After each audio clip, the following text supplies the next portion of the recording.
Shalom, shalom, je vous salue au nom précieux de Jésus de Nazareth. C'est votre serviteur Kossi.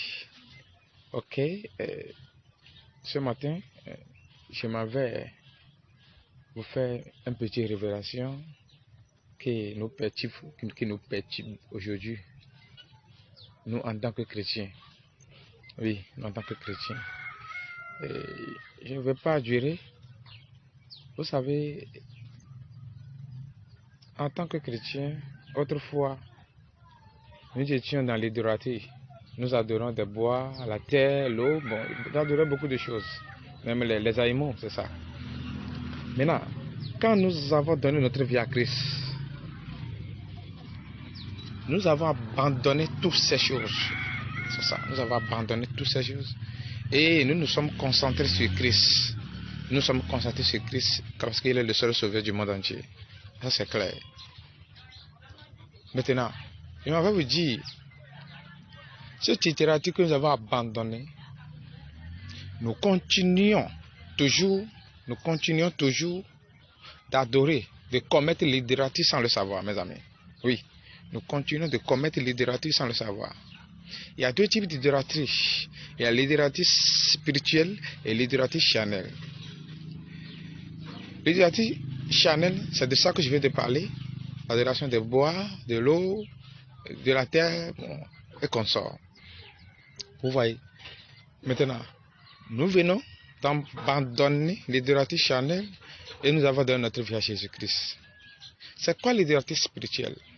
C'est tant que, même dans la maison de Dieu, même en tant que chrétiens, nous continuons de voir, nous continuons de regarder tout ce que nous avons laissé, la grandeur de ces choses, le pouvoir que ces choses ont. Nous continuons de voir la grandeur de ces pouvoirs, le pouvoir de ces dans nos cœurs là. Quand nous continuons toujours de voir le pouvoir de ces choses dans nos cœurs, nous commettons toujours l'idolâtrie spirituelle. C'est ça qu'on appelle l'idolâtrie spirituelle. Nous commettons toujours l'idolâtrie. C'est ça l'idolâtrie spirituelle. Parce que quand nous avons donné notre vie à Christ, nous devons connaître à qui nous avons donné notre vie. Quel pouvoir il a. Vous voyez, non, sa grandeur, sa suprématie, nous devons le connaître. Et cette grandeur doit remplacer la grandeur de ces idoles dans nos cœurs. Son pouvoir doit remplacer le pouvoir de ces idoles dans nos cœurs. Vous voyez, ça doit remplacer. Parce que en tant que chrétiens, partout où nous sommes, nous devons voir la grandeur de Dieu dans nos cœurs. Comment il est grand, comment il est un Dieu insondable, nous devons le voir dans nos cœurs.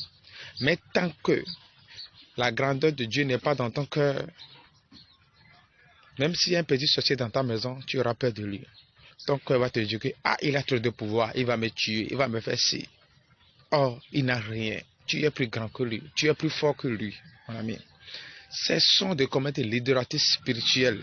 Cessons de voir encore la grandeur de ces choses que nous avons laissées auparavant.